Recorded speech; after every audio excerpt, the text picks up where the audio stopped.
Do you want to turn $100 into 2.4 million? If yes, sit back and watch this video.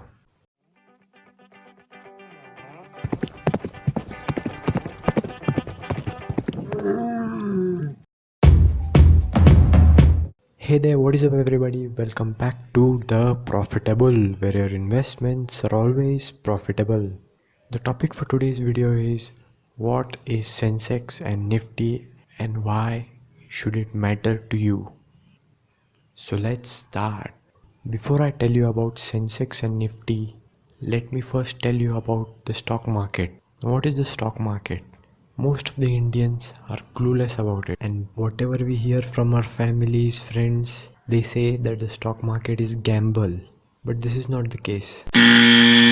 Let's get into detail about what the stock market actually is. The main purpose of the stock market is to raise money for companies and for investors to invest their money in promising companies. Suppose I have a company and I require funds for expansion, so I go and list my company in the stock exchange, which are BSE and NSE.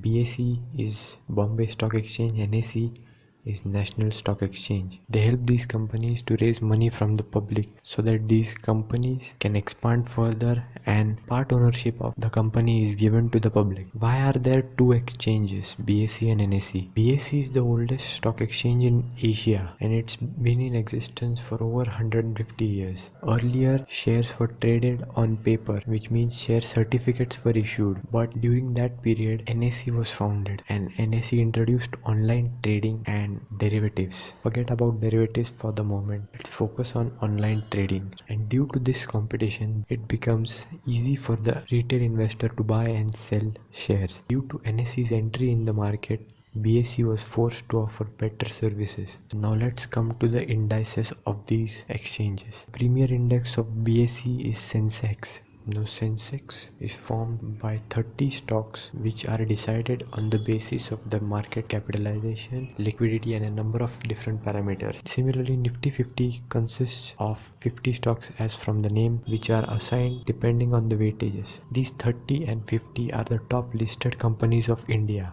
and this index is updated every quarter, which is 3 months. Now why the hell should Sensex and Nifty matter to everyone? Remember, only 7% of total savings in India is invested into the stock market, either directly or indirectly, but the direct participation is only 3%. The total comes up to 7% due to the investment in PPF, LIC and number of different things. Almost each and every investment which you make, invest some part of money in the stock market directly or indirectly. So this comes out to be 7% in India. This same number is 90% in China. Now let me tell you why you should invest some part of your savings in stock market. Ever heard about this man? He's Warren Buffett. Do you know what would have happened if you had invested just $100 with him in 1965 in his company Berkshire Hathaway? Let's find out. As you can see, the compounded annual return which Berkshire Hathaway has given is almost close to 20% per annum. This return doesn't look big, but over a period of 50 plus years, the returns turn out to be huge due to the power of compounding. If you want to know more about compounding, you can check my video here.